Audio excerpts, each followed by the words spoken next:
The hostage flight had waited for Reverend Jesse Jackson to arrive in Baghdad from Kuwait with 30 sick or elderly US citizens. Whenever hostages are released, it's always an expression of some hope. If war were to break out in the Persian Gulf, it would be a devastating blow to the nervous system, the backbone of Western industrialized nations. Too many young and innocent would die, blood would flow, oil wells would burn. If talks are impossible, then war is inevitable. So let's talk. The roar of engines in the darkness over a deserted Heathrow Airport. The Iraqi Airways 747 making its landing approach on the northern runway. Delays had bedeviled this flight up until the very last moment. The huge aircraft had been scheduled to leave in mid-afternoon. It didn't actually take off from Baghdad until after 9 in the evening. Now, in almost every one of the tiny windows, a glimpse of excited faces and waving hands, as 199 Britons craned to catch a glimpse of home. When the doors were finally opened, many of them could be seen crowding behind Iraqi cabin staff. But first down the steps were pressmen and TV cameras travelling with the Reverend Jesse Jackson. The hostage flight had waited for him to arrive in Baghdad from Kuwait with 30 sick or elderly US citizens. A few moments later, the first of the freed hostages emerged, blinking into the glare of TV lights and flashbulbs. As well as Britons, there were a handful of other nationalities: Australians, New Zealanders and Canadians. For some tiny legs, the climb down was too steep. This little girl found ministerial help on hand. Faces too from Saddam Hussein's now infamous guest news videos. Faces like that of Maggie Ross, now weeping with relief. She'd asked to tell the world that her family was safe. And children shivering in flimsy summer clothes, but back in safe hands, still slightly bemused by all the fuss. Conveyed reluctantly to centre stage again, Stuart Lockwood, the boy who'd stood beside Saddam Hussein in the first guest video. The thoughts of many were with those they hadn't even been able to kiss goodbye.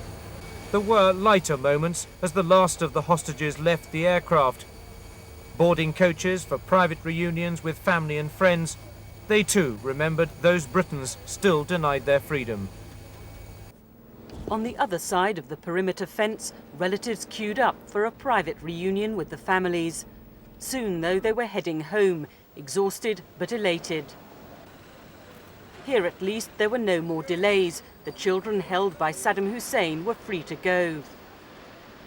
Some were plainly distressed, fears for the other hostages on the minds of most returning today. Erica Masters was among the BA passengers stranded in Kuwait. We were taken from the airport where the bombs were dropping on the runway, artillery fire, and we were really held there by circumstance for a number of hours. Later in their hotels, their physical conditions improved. So we lived an extraordinary life of luxury, but the one thing we didn't have was freedom.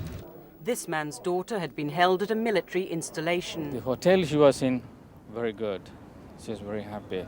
But when she was taken out of the hotel to one of these places, she was very upset.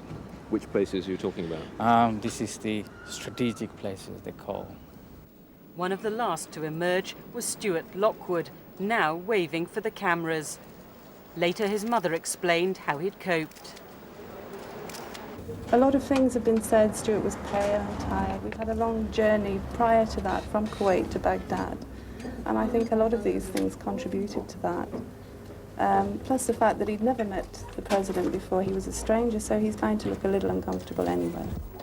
British Airways cabin staff held hostage in Kuwait described how they were rounded up.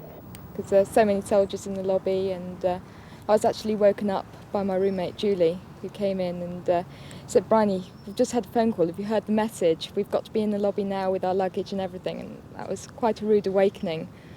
And I think that had to be the worst. Everyone was quite distraught at that moment in time. That first night was very grim. It was one sardine, crisps and some water. crisps we'd bought from the hotel and the water, and of course the water ran out and we couldn't drink the water from the tap because it was like brown sand, so we had to start desalinating it ourselves. Today, the refreshments had improved as families set about celebrating the return of relatives they hadn't seen for 4 weeks. Many believe it was this woman who secured their release by asking Saddam Hussein why he was using children as pawns. What gave you the guts to say that to him? Because of the way that our children have been through everything. All of them, every single child and the women, they had been so strong, and to think that because of these big powers, anything could happen to these children that had been so brave and coped so well. Although he'd kept their husbands and fathers behind, Saddam had a parting gift for each one of his so-called guests.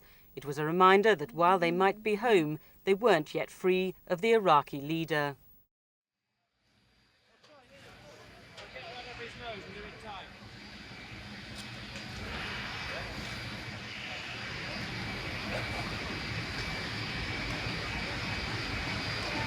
Okay. Right. And rolling when you're ready.